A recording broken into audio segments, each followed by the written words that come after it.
Hi bro, this is విన్ను. మీరు చూస్తున్నారు విన్ను talks. ఈ రోజు ప్రోమో చూసిన తర్వాత ఈసారి నామినేషన్స్ నెవర్ బిఫోర్ అన్నట్టే అనిపించింది నాకైతే.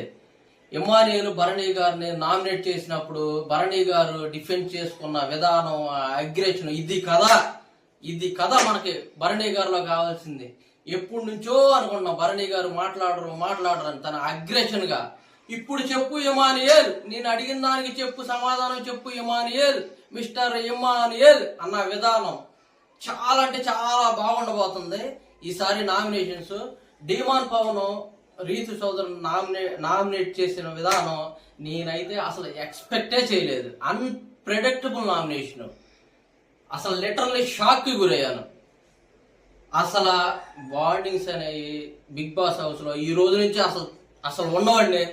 ఆ నామినేషన్ చూసిన తర్వాత నాకు అనిపించింది ఫైనల్ గా ఇమానియల్ నామినేషన్ లోకి వచ్చాడు. ఈసారి ఓటింగ్ తారుమారవబోతుంది. లీస్ట్ లో ఉన్న వాళ్ళు హైయెస్ట్ లోకి, టాప్ లో ఉన్న వాళ్ళు లీస్ట్ లోకి ఏమైనా జరగవచ్చండి. అసలైన బిగ్ బాస్ విన్నర్ ఈ రోజు నుంచి ఎవరనేది తేలబోతుంది. మీకు నచ్చిన వాళ్ళకు ఓటేసుకోండి మామ. ఈ రోజు నుంచి ఆట స్టార్ట్ అయిపోయింది. ఇంకా కొన్ని వారాలే ఉన్నాయి. బిగ్ బాస్ విన్నర్ అనేది మీ చేతుల్లోనే ఉంది. మీరే మీకు నచ్చిన వాళ్ళకి ఓటేసుకుని గెలిపించుకోవాల్సిన బాధ్యత మీ మీదే ఉంది. ప్లీజ్ మీ సపోర్ట్ నాకు కావాలి మామ.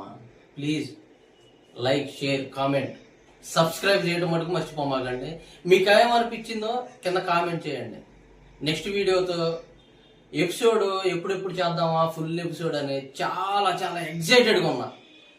ఎపిసోడ్ చూసిన తర్వాత ఫుల్ వీడియోతో మళ్ళీ మీతో కలుస్తా.